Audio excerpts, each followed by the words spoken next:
ఈ బ్రహ్మాండం ఎన్నో శతాబ్దాల నుండి ఒక రహస్యంగా ఉంది.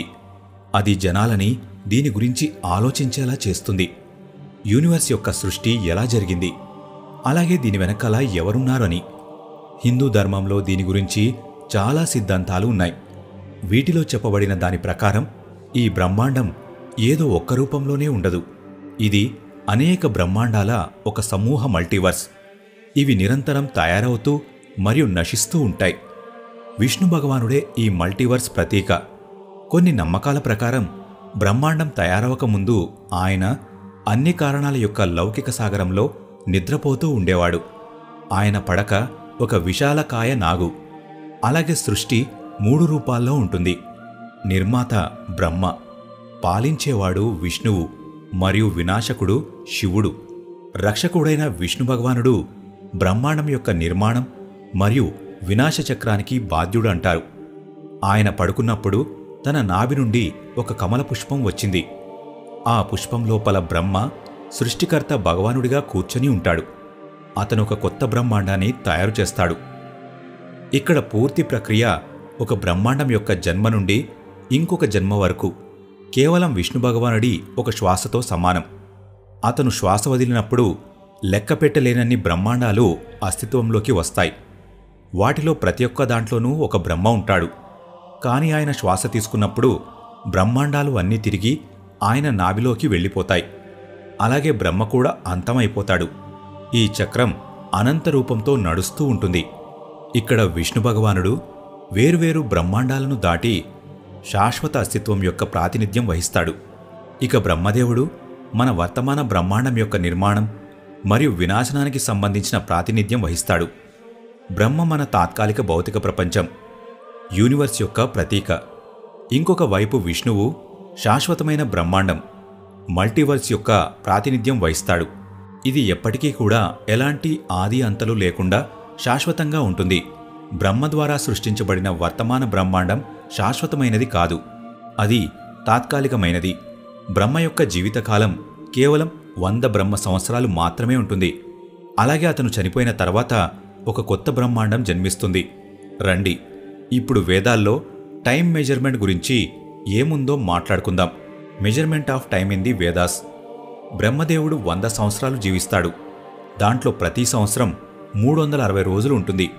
ఇప్పుడు మనం బ్రహ్మ యొక్క శాసనకాలానికి సంబంధించిన ఇక్యవన సంవత్సరంలోని మొదటి రోజులో ఉన్నాం. ఈ ప్రత్యేక విధమైన సంవత్సరంలో రాత్రి పగలు రెండూ ఉంటాయి. పగలు బ్రహ్మ బ్రహ్మాండంలో జీవనం యొక్క నిర్మాణం చేస్తాడు. కాని రాత్రి జీవులన్నీ తిరిగి ఆయనలో కలిసిపోతాయి. మంచి విషయం ఏంటంటే మనం కేవలం బ్రహ్మ యొక్క పగటి సమయంలో మాత్రమే అస్తిత్వంలో ఉంటాం. అది చాలా ఎక్కువగా ఉంటుంది. అందుకే మాయమైపోతామని చింతించాల్సిన అవసరం లేదు. హిందూ ధర్మంలో టైం యొక్క విశాలమైన మెజర్మెంట్ని యుగం అంటారు. దీన్ని వేల నుండి లక్షల సంవత్సరాల్లో మెజర్ చేస్తారు. ఈ యుగాల యొక్క వర్ణన విష్ణు పురాణం అనే ఒక ప్రాచీన గ్రంథంలో దొరుకుతుంది. 4 చిన్న యుగాలు కలిస్తే ఒక మహాయుగం అవుతుంది. ప్రతి యుగం కూడా దాని ముందు యుగం కంటే కొంచెం చిన్నగా ఉంటుంది. దీన్ని మీరు ఎలా ఊహించుకుంటారు అంటే ఒక రొట్టె ముక్కని 4 భాగాలుగా విభజించినట్టు. ముందు సత్యయుగం, ఇది 17,28,000 సంవత్సరాలు ఉంటుంది. ఆ తర్వాత త్రేతాయుగం 12,96,000 సంవత్సరాలు మరియు ద్వాపరయుగం 8,64,000 సంవత్సరాలు. ఇక అన్నిటికంటే చిన్న యుగం కలియుగం. ఇందులో కేవలం 4,32,000 సంవత్సరాలు మాత్రమే ఉంటాయి. ఇది ఇప్పుడు కూడా చాలా ఎక్కువ సమయం. ఇందులో సత్యయుగం అన్నిటికంటే పెద్దది అయితే కలియుగం అన్నిటికంటే చిన్నది. వీటన్నిటినీ కలిపితే భూమి మీద ఒక మహాయుగం మొత్తం 4,32,00,000 సంవత్సరాలు నడుస్తుంది. ప్రాచీన భారతీయ గ్రంథాల్లో ఒక మన్వంతర యుగం తర్వాత ఒక ప్రముఖమైన టైం పీరియడ్ ఉంటుంది. ప్రత్యేక మన్వంతరం జీవన రూపాల యొక్క నిర్మాణం మరియు వినాశనానికి సంబంధించి ఒక చక్రం యొక్క ప్రతీక ఉంది. ఒక మన్వంతరం 71 మహాయుగాలకు సమానం. ఒక మహాయుగం ఇంచుమించుగా 43,20,000 సంవత్సరాలకి సమానం. అలాగే 71 మహాయుగాలు 71 × 43,20,000 సంవత్సరాలు ఈజ్ ఈక్వల్ టు 30,67,20,000 సంవత్సరాలు ఉంటుంది. గ్రంథాల ద్వారా తెలిసేది ఏంటి అంటే ఈ వ్యవధి తర్వాత భూమి మీద జీవమంతా నశించిపోతుంది. ఆసక్తికరమైన విషయం ఏంటంటే భూమి యొక్క అన్నిటికంటే పెద్ద మాస్ ఎక్స్టెన్షన్ ఇందులో ఇంచుమించుగా 90 నుండి 96% స్పీసీస్ చంపబడ్డాయి. ఇంచుమించుగా 252 మిలియన్ ఇయర్స్ ముందు జరిగింది. ఇది ఏకైక సమయం అప్పుడు అన్ని స్పీసీస్ యొక్క ఇంత భయంకరమైన వినాశనం జరిగింది. ప్రత్యేకమైన మాస్ ఎక్స్టెన్షన్ జరిగిన తర్వాత ఒక రికవరీ పీరియడ్ ఉంటుంది. దీన్ని సంధికాలం, పరివర్తన కాలమని అంటారు. ఇదొక స్వర్ణయుగం ఇంచుమించుగా 1.7 నుండి 8 మిలియన్ ఇయర్స్ వరకు ఉంటుంది. మోడర్న్ సైన్స్ ప్రకారం మిలియన్ల సంవత్సరాల క్రితం భూమి మీద జరిగిన ఒక చాలా పెద్ద వినాశనం తర్వాత జీవనం మళ్లీ సామాన్యంగా మారడానికి 10 మిలియన్ ఇయర్స్ పట్టింది. ఈ వినాశనం భూమికి సంబంధించిన ఇతిహాసంలో అన్నిటికంటే పెద్ద వినాశనం. ఆలోచించండి, భూమి మీద జీవనం యొక్క అంతం జరిగిన తర్వాత భూమి మళ్లీ నిలబడడానికి 10 మిలియన్ ఇయర్స్ పట్టింది. భూమి మీద చెట్లు, మొక్కలు మరియు జంతువులు తిరిగి బలంగా మారడానికి ఇంత సమయం పట్టింది. హిందూ నమ్మకాల్లో బ్రహ్మదేవుడి ఒక రోజును కల్పం అంటారు. ఈ రోజు చాలా పొడవుగా ఉంటుంది, 4.32 బిలియన్ ఇయర్స్. దీంట్లో ఒక కల్పంలో 14 మన్వంతరాలు మరియు 15 సంధికాలాలకు పరివర్తన కాలాలకు సమానమని చెప్పబడింది. మన్వంతరం కంటే ముందు సంధికాలం, పరివర్తన కాల సమయంలో ఏ జీవనం కూడా పరిణామం చెందదు. బ్రహ్మదేవుడి ఒక రోజులో సృష్టి సమయం పగలు మరియు సృష్టి సమయం కానిది రాత్రిగా ఉంటాయి. రెండూ 4.32 బిలియన్ ఇయర్స్ పొడవు ఉంటాయి.